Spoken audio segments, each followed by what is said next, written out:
All right, now we have created a few notebooks, we have run a few samples.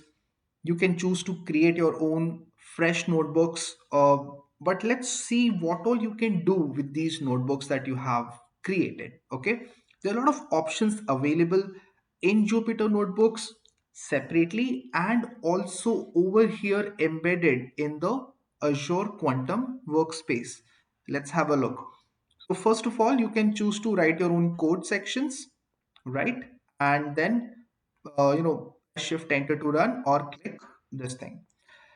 Perfect. You can mark down cells, you can clear the cell output, or you can delete this piece of code as well. Awesome. Or you can either choose to run it one by one as we have done, or you can also choose to run all, right? It would run all the code sections one by one and would then give you the final output. There is also option to restart the Jupyter kernel and run all cells, and you can choose to run cells above and below the one which is highlighted section of code. You can then choose to save if you have made any changes in the code, right? You can choose to save it.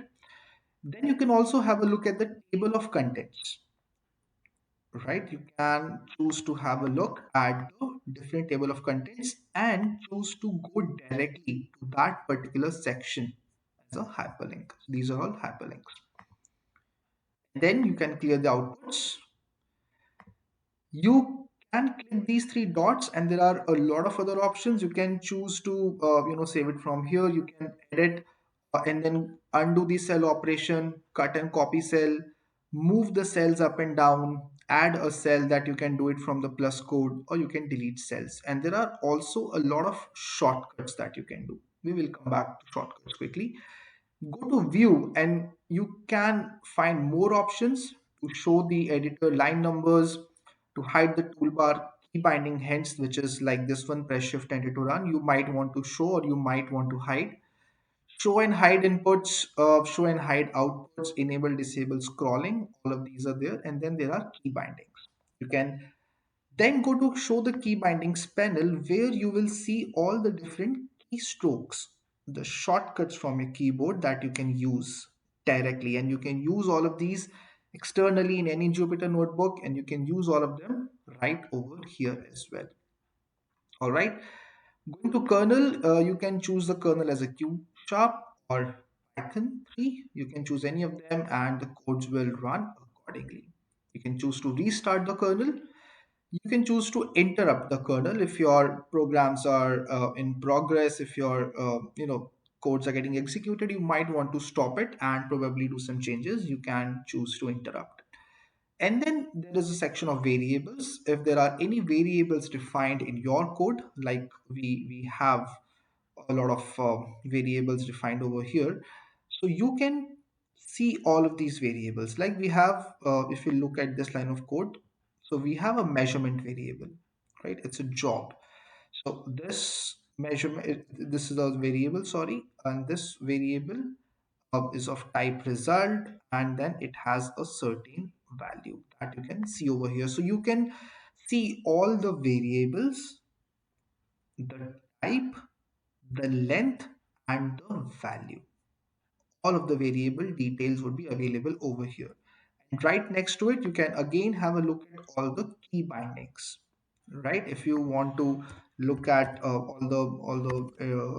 execute, sorry, not run, but execute the cells, you can have a look at all of these shortcuts and utilize it directly so that you move faster. You don't have to use your mouse, use your cursor.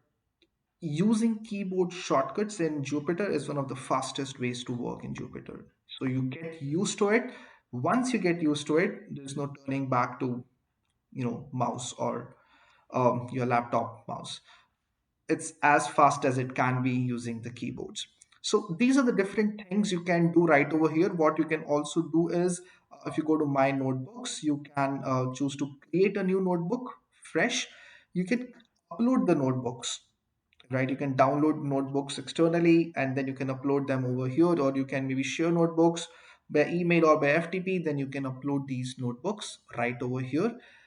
Also, if you go to the three dots for every particular notebook and click, you have the options to rename, delete, duplicate, and download the notebooks. And also look at the different properties of that notebook. When was it last modified? Right? All of these options are available right over here under notebook section. These are Jupyter notebooks, and there are a lot of options, lot of features, lot of exciting stuff you can do as a Jupyter notebook, but over here in your Azure Quantum workspace.